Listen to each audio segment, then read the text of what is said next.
खामोश वाकयात में नए आने वाले दोस्तों से गुजारिश है कि चैनल को ज़रूर सब्सक्राइब कर दें और बेल आइकन पर ज़रूर क्लिक करें ताकि हर नई आने वाली वीडियो का नोटिफिकेशन आपको बर वक्त मिल सके। तो चलते हैं आज के एपिसोड की जानिब। जी, तो आज आप कौन सा गाना सुनाएंगी? आखिरी बारी उसकी थी। आज मैं रेशमा जी का ही एक गाना सुनाऊंगी। उसकी बात पर हाल में मौजूद लोगों ने खूब तालियां बजाईं। वाह, यानी आज हम फिर से आपकी खूबसूरत आवाज में रेशमा जी को सुन सकेंगे। जबरदस्त। तो जनाब, देर किस बात की, ये है आपका माइक। कंपेयर ने माइक उसके हाथ में थमाया और स्टेज के पीछे चला गया। म्यूजिक के साथ उसने सुर बिखेरने शुरू किए। अखियां नु रहन दे, अखियां दे कोल कोल, चन पर तेसिया, बोल पावे ना बोल, अखियां नु रहन दे।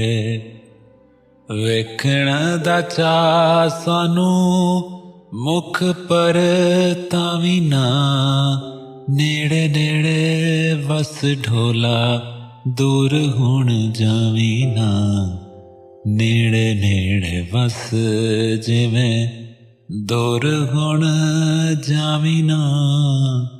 दूर दा ख्याल छड्ड, वस अखियां दे कोल को, चन पर देसिया, बोल पावे ना बोल, अखियां नु रहन दे।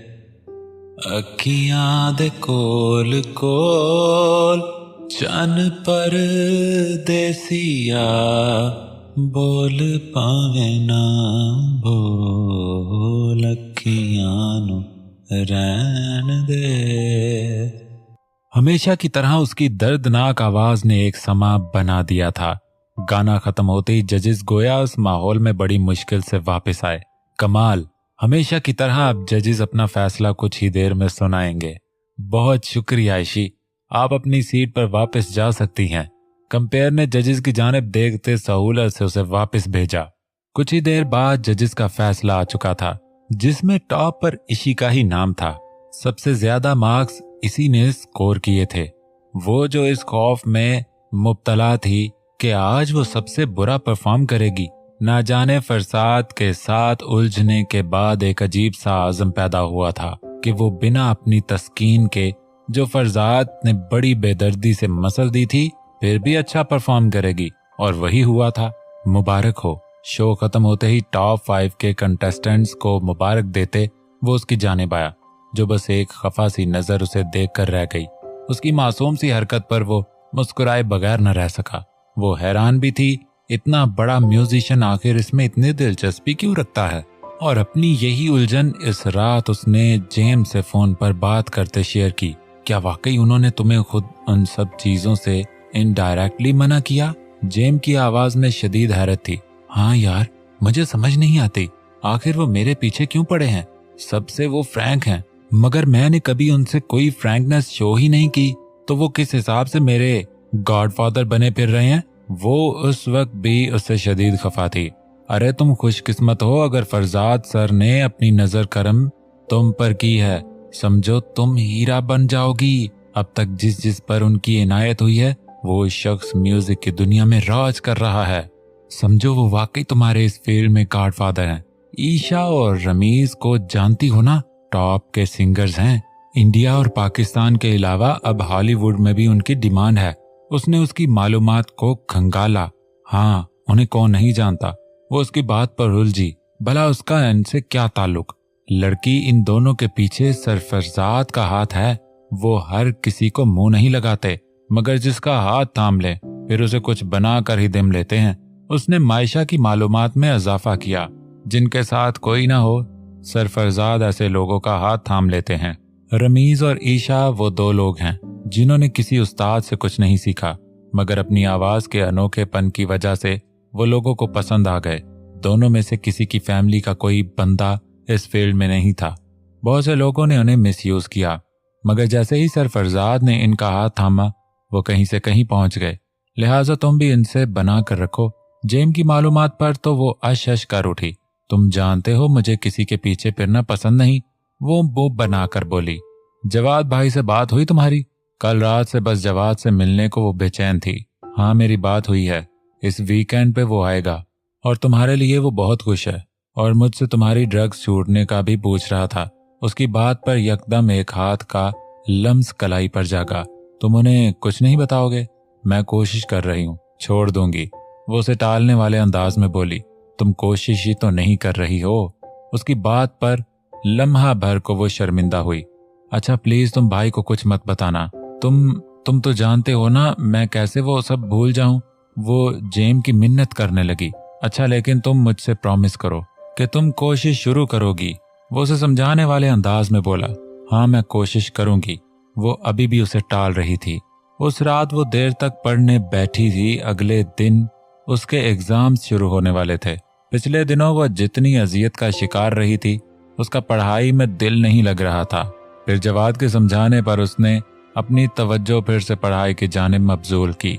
उसे कुछ बनना था ताकि वो जुनैद के रहमो करम पर ही न रहे। पहले दिन के बाद से वो जुनैद के सामने भी नहीं जाती थी। दोनों का खाना पीना सब अलग था। वो ऑनलाइन ट्यूशन्स पढ़ाती थी जिससे वो अपना कमाने के काबिल हो चुकी थी। ये राह भी जवाद ने ही उसे दिखाई थी।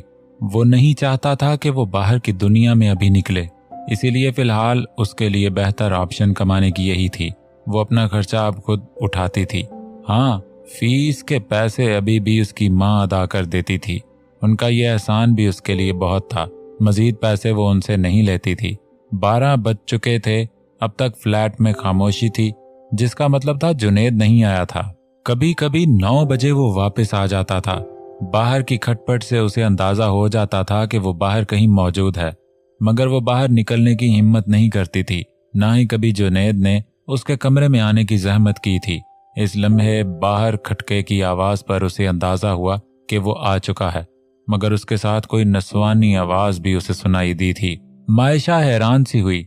जल्दी से अपने कमरे की लाइट बंद करके दरवाजा थोड़ा सा खोल कर उसकी जुरी में से झांका, जहां जुनैद और कोई अंग्रेज लड़की नशे में झूमते झूमते लाउंज के सोफे पर बेहद काबिल एतराज हालत में मौजूद थे। मायशा ने जल्दी से दरवाजा बंद कर दिया। एक सेकंड में भी उसने उन्हें जिस हालत में देखा था उसका रंग फक कर गया था। उसका दिल यकदम शदीद खराब हुआ। दिल की धड़कनें शदीद तेज हुईं। उसे यकदम इन दोनों से घिन महसूस हुई। उसे अब समझ आई कि जवाद ने उसे जुनैद की मौजूदगी में कमरे से बाहर निकलने से क्यों मना किया था। उसके रोंगटे खड़े हो गए थे। यकदम उसे अपने दरवाजे पर दस्तक महसूस हुई। मायशा ने तेजी से लॉक लगाया। शुक्र था कि इस दरवाजे पर चटकनी भी थी, उसने वो भी लगा दी। बाहर जुनैद मुगल्लजात बक रहा था। मायशा ने खौफ से रोते हुए अपने कानों पर हाथ रख लिए। वो उसे भी बाहर आकर वो सब करने का कह रहा था। मायशा के तो पैरों तले से जमीन खिसक चुकी थी। यकदम कुछ याद आने पर उसने तेजी से जवाद का नंबर डायल किया। चंद बैलों के बाद उसकी नींद में डूबी हेलो मायशा को सुनाई दी। उसकी आवाज सुनते ही मायशा की सिसकी निकल गई। माइश क्या हुआ बच्चे, क्या बात है, ठीक हो तुम? उसकी सिसकारी पर जवाद की नींद भग से उड़ी। वो जुनैद किसी लड़की के साथ यहाँ मौजूद है और वो मुझे भी वो करने के लिए जबरदस्ती बाहर बुला रहा है। मुझे डर लग रहा है। रोते कपकपाते उसने ढके छुपे अल्फाज में उसे अपने पर गुजरने वाली कयामत के बारे में बताया। तुमने हरगिज बाहर नहीं निकलना, मैं आ रहा हूँ। उसे हिदायत करते उसने फौरन फोन बंद कर दिया। वो फोन सीने से लगाए रोते थर थर कांप रही थी। कुछ ही देर बाद उसे बाहर जवाद की आवाज सुनाई दी। उसे यक गोना सुकून मिला। वो ऊंची ऊंची जुनैद से लड़ रहा था। थोड़ी देर बाद खामोशी हो गई। अगले चंद सेकंड्स में उसे फिर से अपने दरवाजे पर दस्तक महसूस हुई। माइश, मैं हूँ जवाद, दरवाजा खोलो मेरी जान। मोहब्बत में गुंदा जवाद का लहजा मायशा के खौफ को लम्हा भर में खत्म कर गया। तेजी से दरवाजे का लॉक खोलते और चटकनी गिरा के दरवाजा खोलते वो रोते हुए जवाद के साथ लग गई। बस मैं आ गया हूं ना, कुछ नहीं होगा अब। उसे कमरे के अंदर लाते दरवाजा अपने पीछे बंद किया। भाई मैं बहुत डर गई थी। वो अभी भी खौफजदा थी। डरने की कोई बात नहीं, तुमने बहुत अच्छा किया, मुझे फोन कर दिया। दिमाग ठिकाने लगा दिया है इसका, अपने कमरे में है। उसका चेहरा थामते मोहब्बत से उसके चेहरे से आंसू साफ किए। मेरे होते वो तुम्हें कुछ नहीं कह सकता, उसे तसल्ली दिलाई। मायशा ने थूक निगलते सर हिलाया। कल पेपर है तुम्हारा? उसका ध्यान हटाया। उसने फिर से इस बात में सर हिलाया। सिसकियां अब कम हो गई थीं, आंसू भी थम गए थे। अब टेंशन फ्री होकर आराम से तैयारी करो। इसका सर थपथपाते वो वहां से उठा। आप जा रहे हैं? यकदम घबरा कर उसने जवाद का हाथ थामा। परेशान मत हो, मैं जेम के फ्लैट में जा रहा हूँ, तुम्हारे पास ही हूँ। यहाँ नहीं रुक सकता, वरना तुम्हें यहाँ ना छोड़ता, और तुम्हें साथ भी नहीं ले जा सकता, मगर तुम्हारे करीब ही हूँ। उसकी बात पर मायशा के चेहरे की वहशत कम हुई। ठीक है, सुबह यहीं से तुम्हें ड्रॉप कर दूंगा। मेरा कल ऑफ है, वापसी पर भी मैं ही तुम्हें पिक करूंगा। अब तुम सो जाओ, सुबह जल्दी उठकर बाकी की तैयारी करना। बातें करने के साथ साथ उसने एक गोली निकाल कर उसे पानी के साथ पीने को दी। वो यकीनन सुकून आवर गोली थी। उसका मोबाइल थाम कर सुबह 6 बजे का अलार्म लगाकर उसकी साइड टेबल पर रखते उसे लॉक लगाने की हिदायत करता वो जा चुका था। वो अभी अपने रूम में सोने के लिए जा रहा था जब उसे सामने से अर्पिता भागती हुई नजर आई। क्या बात है? उसने हैरत से बदहवास सी अर्पिता को देखा। सर वो हकलाई, चेहरे पर हवाइयां उड़ी हुई थीं। क्या बात है, क्या हुआ है? इन सब कंटेस्टेंट्स और जजेस के रूम एक ही कॉरिडोर में आमने सामने मौजूद थे। सर, वो मायशा को पता नहीं क्या हो गया है। वो एकदम नींद से उठकर खुद को नोच रही है, ऊंची ऊंची रो रही है। जब मैंने उसे झंझोड़ा तो मुझे अजनबी नजरों से देखने लगी। वो मुझे पहचान नहीं पा रही। अर्पिता और उसका रूम एक ही था। वो तेजी से उसे एक जानिब करते उनके रूम की जानिब बढ़ा, जहां वो अपने बैग्स को फैलाए कुछ ढूंढ रही थी। दरवाजा बंद करें, अर्पिता को हुक्म देते वो मायशा के करीब बैठा, जो उसे देखकर अजनबी नजरों से देख रही थी। वो इस वक्त उसे अपने हवासों में नहीं लगी। नाइट सूट पर बिखरे बाल लिए वो उसे इस लम्हे बहुत उजाड़ सी लगी। क्या बात है मायशा, क्या हुआ है? उसके करीब बैठते उसने नर्म लहजे में उसे पुकारते उसके कंधे पर हाथ रखा, जिसे उसने बेदर्दी से हटाया और उसी वहशत भरी निगाहों से उसे देखते पीछे हुई।